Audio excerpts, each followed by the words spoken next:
혹시 명품 가지고 계신 분들 계세요? 명품 안 계세요? 저는 있는데. 저도 있어요. 있어요? 뭐 가지고 계세요? 어머 들켰어요. 진짜 뭐 제일 명품이야. 제가 제일 명품이죠. 네. 근데 옷이나 뭐 가방이나 뭐 이런 것들 중에 명품 있으세요? 없어요? 자랑이세요? 어떤 분들은 명품 회사에서 나오는 이런 가방들을 구하기 위해 가지고 그냥 뭐 밤새도록 먼저 줄 서서 기다렸다가 먼저 들어가서 이제 사려고 그렇게 뭐 애를 쓰는 사람들이 있다고 하더라고요. 특히나 이제 이런 명품 가방이나 뭐 이런 것들을 살 때는 유행을 잘 타지 않는 그런 디자인, 그리고 희소성이 높은 그런 디자인, 그런 것들은 오히려 사놓고 가지고 있다가 나중에 되팔아도 더 비싼 값을 받을 수가 있다고 합니다. 그래서 이런 가방 가지고 재테크를 하는 사람들도 있어요. 보니까 저는 뭐 명품으로 유명한 제품들은 잘 봐도 잘 모르겠는데 뭐 에르메스, 그 다음에 뭐 샤넬, 뭐 루이비통 이런 몇 개 정도의 이름만 들어서 이제 조금 뭐 들어보기만 했습니다. 하지만 이런 것들이 왜 그렇게 비싼 가격에 팔리는지는 제가 잘 모르겠어요. 아직도 이해가 안 돼요. 하지만 그 물건을 쓰는 사람들이 좋다고 평을 해주고 또 그렇게 뭐 많이 찾고 비싸도 사고 하니까 유명해진 거 아니겠습니까? 이처럼 무엇이든지 명품으로 분류될 때는 분명 어떤 조건들을 충족하고 있을 거예요. 그래서 사람들이 저거 하면은 그거 좋은 거야, 그거 명품이야 이렇게 인정을 하게 되겠죠. 그리고 그 명품을 만드는 데 있어서는 어떤 장인의 끊임없는 열정과 노력이 있어야지 됩니다. 그냥 만들어지는 건 아니죠. 제가 뭐 대충 아무리 좋은 가죽을 갖다 만들었다고 하더라도 사람들이 제가 만든 걸 명품이라고 이야기해 주지는 않을 거예요. 우리는 이 삶을 살아가면서 여러 가지 조건들에 대해서 듣습니다. 진정한 명품에는 그 가격이나 세월을 뛰어넘는 무언가가 있습니다. 분명히. 여러분들은 어떠세요? 기왕이면 좀 더 깨끗하고 넓고 좋은 집에 살고 싶고 또 좀 더 좋은 차 타고 싶고 좀 더 좋은 옷 입고 싶고 좋은 신발 신고 싶지 않으십니까? 보통은 그런 생각들을 다 가지고 계실 거예요. 그래서 남들이 좋은 옷 입고 있는 거 보면 괜히 가지고 싶은 그런 마음들도 생길 거예요. 마찬가지로 하나님께서도 하나님이 거하실 수 있는 진영, 오늘 본문에 진영이라고 이렇게 표현을 하고 있는데 이스라엘 진영을 이야기하는 거예요. 지금으로 우리가 말하자면 공동체, 이 공동체가 갖추어야 지낼 조건들에 대해서 우리에게 말씀을 하고 계십니다. 성경에서 우리 하나님께서는 아무 조건도 없이 아무 곳이든 상관하지 않고 내가 거기에 거해주겠다라고 말씀하고 계시지는 않습니다.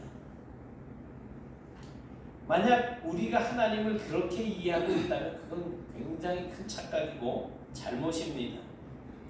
하나님께서는 분명히 아무 곳에 내가 너와 함께 있겠다라고 하니까 아무 곳에나 함께 거하겠다는 그런 말씀을 하신 적이 없어요. 하나님께서는 분명하게 정결한 곳에서 거하겠다라고 말씀하시고 더불어서 자기의 백성들이 정결해야 될 것에 대해서 요구하고 계십니다. 그러니까 여러분들이 오늘도 하나님과 함께하고 싶은 마음이 굴뚝 같다면 여러분 자신을 정결하게 가꾸어야지 되는 거예요. 하나님은 우리와 같은 죄인을 용서하시고 우리 가운데 임재하시는 것은 사실입니다. 그러나 그것은 우리의 죄, 그러니까 과거의 죄인이었던 우리의 죄를 이제 하나님께서 용서해 주시고 우리가 용서함을 받고 이제 앞으로 다시는 죄인으로 살지 않겠다라고 하는 것을 전제로 할 때 하나님께서 우리와 함께 해주시는 거예요. 우리 공동체도 마찬가지죠. 이전에 잘못을 다 용서받고 하나님이 거하실 수 있는 정결함을 유지해야만 합니다. 그렇지 않고 지속적으로 부정함과 더러움 가운데 나와 우리 공동체가 이렇게 있음에도 불구하고 방치한다면 하나님께서는 결코 나와 우리 공동체와 함께 하시지 못하십니다. 그래서 오늘 말씀에서는 하나님께서는 어떤 곳에 임재하고 계시는지에 대해서 나누고, 더불어서 저와 여러분은 하나님이 거하시는 공동체로서 어떻게 하는 것이 좋을지에 대해서 함께 말씀을 나눠보고자 합니다. 우선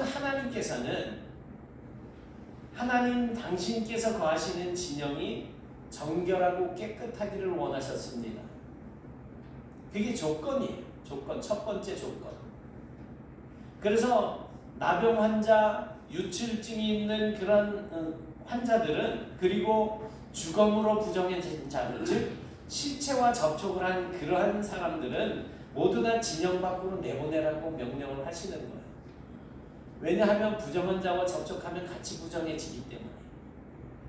그런데 여러분, 가끔 오늘날 우리의 시각으로 봤을 때 나병 환자, 또 피가 멈추지 않는 유출병 환자, 또는 어떤 신체를 만졌다고 해서 그것이 우리 공동체를 떠나야지 되는 부정이 될 수 있겠습니까? 우리가 생각할 때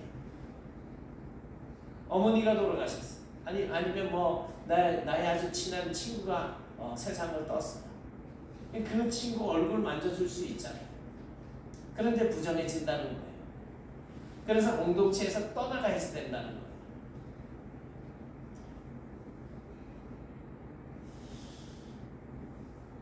그것이 과연 우리를 부정하게 할 수 있을 것인가라고 하는 의문을 우리가 가질 수 있지만, 그것이 부정하다, 부정하지 않다라고 기준을 정하시는 분은 바로 하나님이십니다. 우리가 아니에요. 그래서 하나님께서 부정하시다 하면 그냥 부정한 거고, 하나님께서 그건 부정한 것이 아니다라고 말씀하시면 부정한 것이 아닌 것이 되는 겁니다. 기준이 하나님이신 거예요. 그러니까 우리의 관점에서 아무리 하나님 이런 경우가 다 있습니까? 이 일을 제기한다고 하더라도 하나님께서 부정하시다 한 것은 그냥 부정한 것이 되는 거예요. 그것을 우리 관점에서 일에서 부정하지 않습니다, 아무리 이야기해도 그것은 성립이 될 수가 없는 겁니다. 오히려 하나님의 백성은 하나님께서 원하시는 것을 이루어드리는 그러한 삶을 살아야지 되는 자들이기 때문에 반드시 하나님의 말씀을 우리가 기억하고 그 말씀을 지키려고 노력하는 삶이 더 중요하다는 거예요. 우리 교회 역시 하나님이 거하시는 정결한 공동체입니다. 그래서 우리는 우리 스스로 이 공동체가 정결하게 될 수 있도록 지켜야지 됩니다. 먼저 각자 나 자신을 지켜서 하나님께서 거하시기에 합당한 성령의 전이 되어갈 수 있도록 우리 자신을 정결하게 갖고 가야 될 것입니다. 여러분, 오늘 본문 1절부터 3절 말씀에서 하나님께서 이스라엘에게 정결을 원하시고 부정한 것을 제거하라고 명령하셨을 때 이스라엘 백성들은 어떻게 했습니까? 그 명령을 순전하게 따랐습니다. 순종했다는 거예요. 왜 나병이 부정한 것이냐? 왜 유출병을 부정하다고 하느냐? 그렇지 않아도 불편한 환자들을 왜 그렇게 매몰차게 진영 바깥으로 몰아내야지 되느냐? 이것이 과연 사랑이 많으신 하나님의 방법이냐? 여러 가지 이야기들이 나올 수 있겠지만 이 이스라엘 백성들은 아무런 토를 달지 않았습니다. 어떤 경우에는 우리가 하나님의 명령을 수행하는 데 있어서 우리의 관점이나 감정을 섞어서 하나님의 명령을 해석하지 않고 있는 그대로 명령을 따라야지 될 때도 있을 것입니다. 하나님께서 우리 진영 가운데 거하시되 부정한 자들과 함께 하실 수 없다라고 하는 것은 온전히 누구의 뜻입니까? 하나님의 뜻입니다. 그러니 우리가 부정해서는 안 될 거예요. 그러므로 우리는 그 하나님의 뜻에 따라서 우리의 진영, 우리의 이 공동체, 내 가정, 내 몸을 깨끗하게 만들려고 노력하는 것이 중요하다는 겁니다. 그냥 그대로 순전히 순종하는 것이 중요한 거예요. 이스라엘 백성들은 이런 하나님의 명령에 온전히 따랐다는 것입니다. 우리도 늘 하나님과 함께하는 삶을 사시고 싶으시다면 바로 이런 순종적인 자세가 필요할 것입니다. 이 4절까지의 말씀처럼 하나님께서 이스라엘 진영 가운데 거하시려고 하실 때 이스라엘은 정결해야 했습니다. 그래서 이스라엘 가운데 신체적으로 부정한 조건들을 가지고 있는 사람들, 본문에서 말씀하고 있는 나병 환자, 유출병 환자, 그리고 시체를 만져서 부정하게 된 모든 사람들을 진영 밖으로 그렇게 나가게 했던 것입니다. 그런데 그것 못지않게 하나님이 거하시는 진영이 될 수 있는 또 다른 조건이 있습니다. 속건제에 대해서는 작년에도 한 9월, 10월경에 제가 말씀을 전한 기억이 있는데 속건제의 법칙이라는 것이 있어요. 그러니까 이 속건제의 법칙을 명확하게 이루는 공동체가 되어야지 된다는 겁니다. 6절에 보니까 사람들이 범하는 죄를 범하여 라고 하는 이 말은 사람들을 향하여서 죄를 범했다라는 말입니다. 레위기 6장 1절부터 7절까지의 말씀에 의하면 하나님께서 명령하신 것을 어김으로 죄를 지었는데, 그러니까 하나님께서 우리로 하여금 지키면서 살도록 하신 그 말씀을 어기는 거예요. 그거를 우리는 한자로 뭐라고 이야기를 해요? 죄.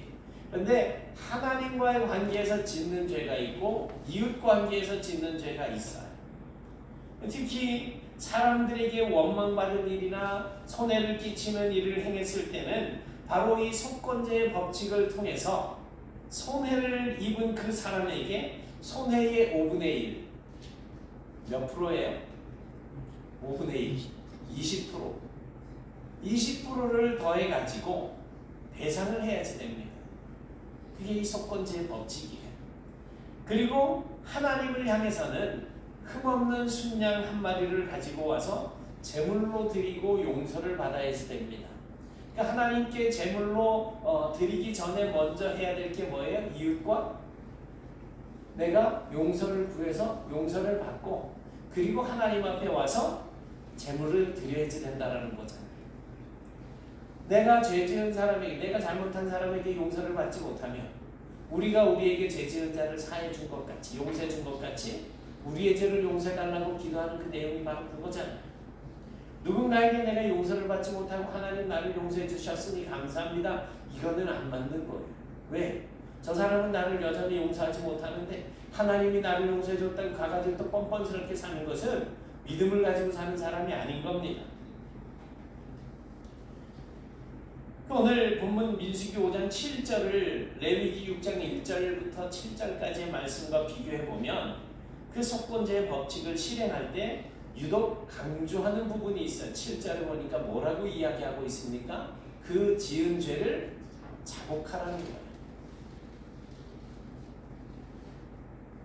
레위기에서는 그 지은 죄를 자복하라고 하기보다는 속건제를 진행하는 그 자체에다가 초점을 두고 있습니다.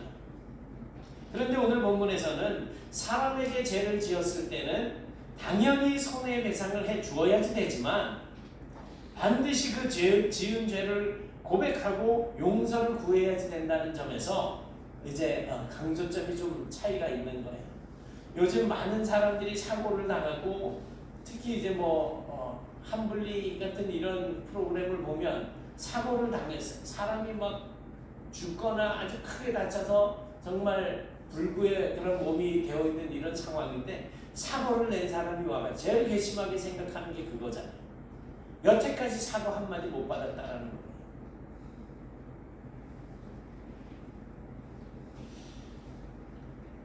그렇게 내 지은 죄를 자복하는 것, 그렇게 하는 것이 하나님께서 보실 때에 하나님이 거하실 수 있는 정결한 공동체가 되는 방법이라고 말씀하고 계시는 겁니다.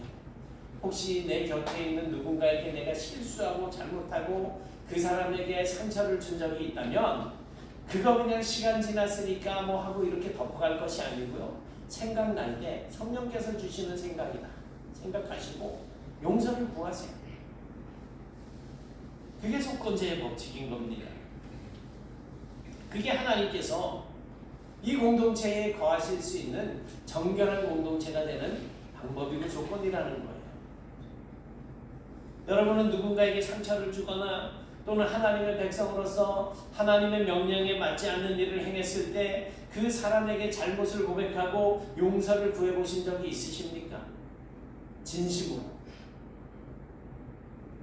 사실 이런 방식의 삶은 우리에게 그렇게 익숙하지 않습니다. 하지만 이런 속건제의 삶은 우리 그리스도인들에게 있어서는 반드시 필요하다는 거예요. 왜냐하면 이런 삶을 우리가 살아가는 그런 과정을 통해서 하나님의 나라가 나타날 수 있기 때문이라는 것입니다. 실수한 지 오래됐고 당사자들도 서로 잘 기억하지 못하는 그런 경우들이 있을 수 있지만 혹시라도 성령님께서 내 마음을 자극해서 과거의 나의 어떤 오점들이 생각이 나게 된다면 비록 지나갔지만 사과를 하고 용서를 구하는 것도 우리에게는 필요합니다. 어떤 경우에는 나도 모르게 짓는 표정 또 농담이라고 던지는 말 때문에 상처를 입는 사람들이 생겨날 수 있습니다. 제가 그런 느낌을 참 많이 받아요. 그래서 아이고 저분이 혹시 내가 농담한 이 말 때문에 아유 저분이 괜히 내 표정 때문에 교회를 안 나온 거 아닐까? 여기 계신 분들 다음 주에 교회 안 나오면 저는 또 그런 자책감에 빠져 있는 거예요. 도대체 왜 안 나오셨을까 하는 생각을 가지게 되는 거예요. 사실 큰 문제가 생기지 않고 그냥 넘어가게 됐을 때 우리는 그냥 넘어가도 될 만한 일이라고 생각을 할 수도 있겠지만 그건 세상 사람들이 살아가는 방법이고 하나님의 백성들은 그렇지 않습니다.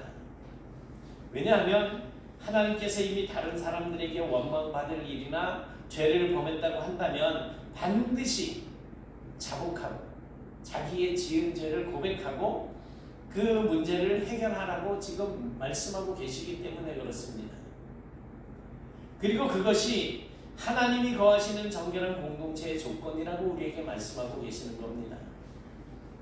마태복음 5장을 보니까 이 부분에 대해서는 예수님께서도 같은 말씀을 해주고 계시잖아요.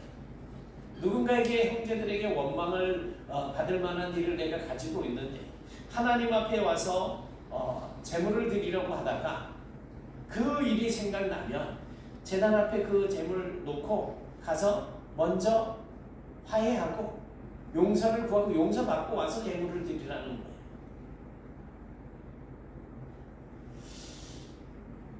사랑하는 여러분, 하나님께서 이스라엘 백성들 가운데 거하실 수 있는 조건으로 바로 이 속건제의 법칙을 말씀해 주고 계십니다.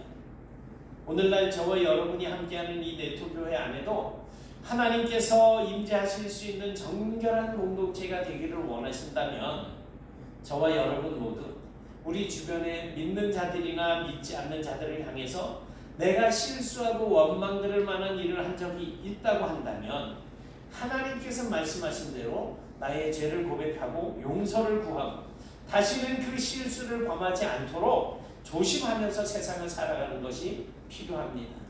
그것이 우리가 하나님과 동행하는 방법인 거예요.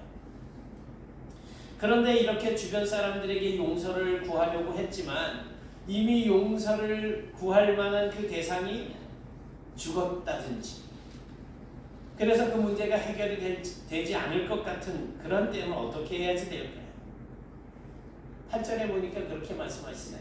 죄값 받을 만한 친척이 없으며 사람에게 원망받을 일이나 또는 용서를 받아야만 할 죄를 지었을 경우에 해야 할 것은 당연히 먼저 그 사람에게 가서 용서를 구하고 또 배상을 해야 할 필요가 있었습니다. 그러나 만약에 용서를 받아야 할 그 사람이 없어졌다면 그 다음으로 그 사람의 친척에게라도 가서 용서를 구해야지 된다는 거예요. 그런데 친척도 없다면, 용서를 받을 그 당사자도 없고 친척도 없다고 한다면 어떻게 해야 될까? 그때는 그 죄값을 제사장에게 주어서 하나님께 돌려드려야지 된다는 것인데요. 이때는 당연히 하나님께 드려야 할 제물인 흠없는 순양과 함께 드려야지 된다는 것입니다. 하나님 앞에 속건제 이 법칙에 의해서 용서를 구하고 그리고 나서 하나님 앞에 이 순양을 드리는 것인데, 마땅히 그 사람에게 배상할 것을 하나님께로 가지고 와서 드릴 순양과 함께 드리라는 거예요. 그렇다면 성경에서는 왜 이렇게 용서를 구하는 문제에 있어서 반드시 누군가에게 용서를 구하고 또 배상하라고 이렇게 말씀하고 있는 걸까요? 왜냐하면 하나님께서는 죄를 품고 사는 그러한 사람들과는 함께 하실 수 없기 때문에 어떻게 해서든지 그 죄의 문제는 반드시 해결하라는 것입니다. 하나님은 거룩하신 분이십니다. 거룩이라는 뜻은 구별되었다 그랬잖아요. 죄와 구별되어진 하나님이 죄를 가지고 있는 우리와 함께 하실 수 없습니다. 그렇기 때문에 그 죄의 문제를 해결하라는 거예요.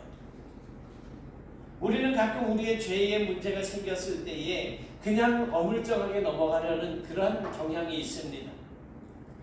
지난 일 끄집어내서 용서해달라고 말하기도 난감하고 거북하다거나 그 사람도 다 잊어버렸을 거라고 생각할 수도 있기 때문에 그렇습니다.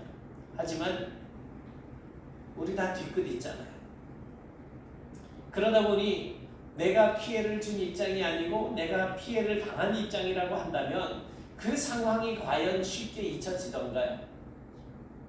수십 년 전에 누군가에게 당한 상처를 지금도 가지고 계실 수 있잖아요.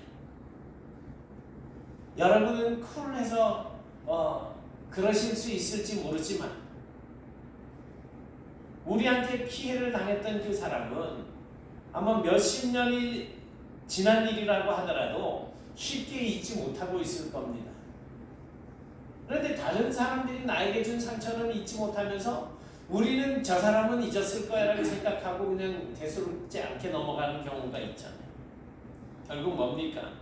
지난날 내가 다른 사람들에게 원망 들을 만한 일을 행한 적이 있고 또 그 시간이 기억도 하지 못할 만큼 오랜 시간이 지났다고 하더라도 그 죄에 대한 문제만큼은 깨끗하게 해결하고 넘어가야 될 필요가 있다는 것입니다.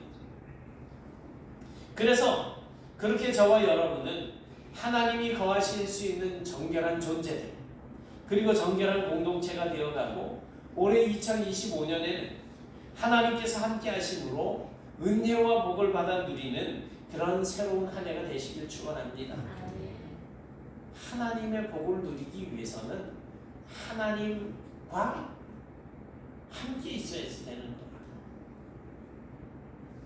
비 오는 날 집안에 있으면 비 못 맞듯이 우리가 하나님 앞에 나가 있지 않는다면 은혜를 받을 일이 없잖아요. 이제 9절 10절을 보니까 하나님이 거하시는 공동체가 되기 위해서 또 하나님께서 원하시는 다른 조건이 있습니다.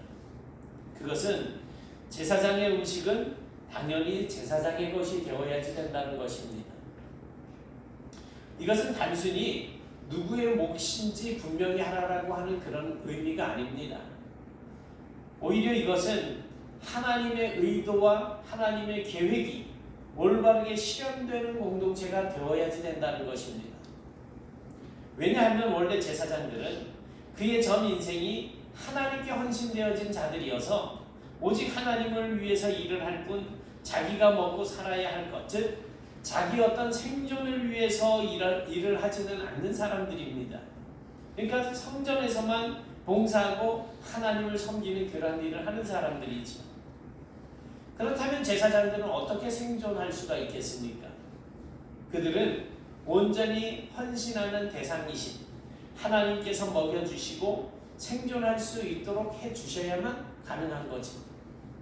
그렇다면 하나님께서는 제사장들을 비롯한 성막에서 여러 가지 헌신하고 봉사하는 레위인들을 어떻게 생존할 수 있도록 해주실까요? 갑자기 하늘에서 시간대에 맞춰서 먹을 것을 내려주셔야지 될까요? 그렇지 않습니다. 하나님께서 제사장들이 생존할 수 있도록 하는 방법은 이스라엘 백성들이 하나님께 드리는 제물들 가운데에 일부 제사장들에게 돌아갈 그러할 부분들을 정하셔서 그 부분들이 제대로 제사장들에게로 돌아가게 될 때 제사장들은 생존할 수가 있게 되는 겁니다. 그러니까 제사장들이 제대로 생존하고 있다라고 하는 것은 결국 그 공동체가 하나님의 명령과 법을 제대로 지키고 있다라고 하는 표시이기도 한 것입니다.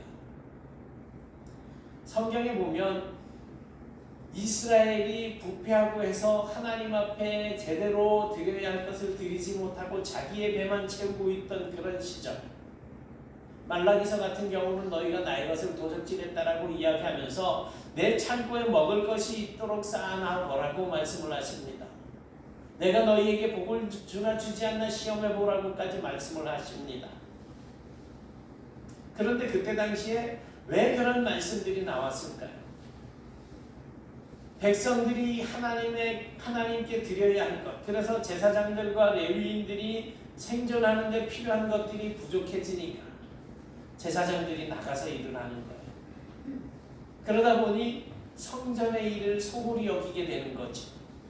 제사장들이 제사장의 일을 제대로 하지 못하니까 백성들과 하나님과의 사이가 멀어지게 되는 거예요. 결국 그 손해는 어디서 누가 감당을 해야 돼요? 이스라엘이 감당하는 거예요.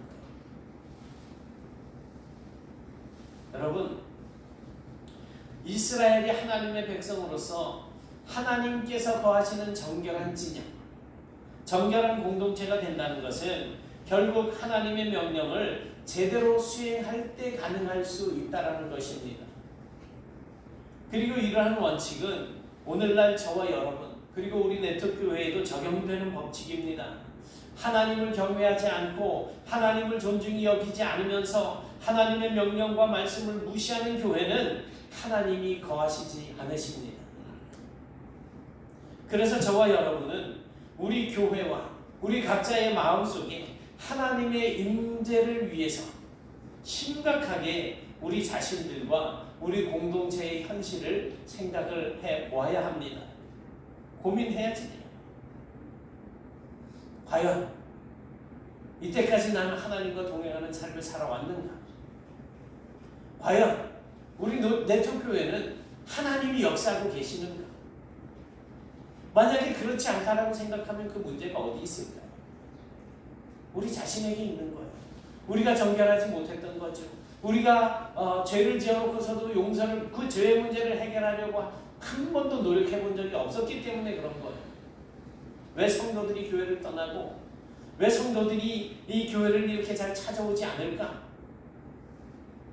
우리가 고민하면서 그 문제를 하나님 앞에 맡기는 그런 과정들이 필요합니다. 2025년도 둘째 주일입니다.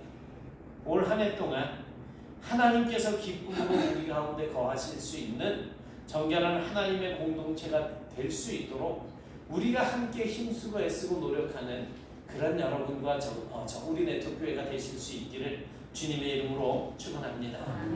사랑의 하나님, 감사합니다. 하나님 은혜 가운데 오늘도 저희들이 이 자리에 모여서 주를 예배하며 또 이렇게 귀한 말씀을 듣게 하시니 감사합니다.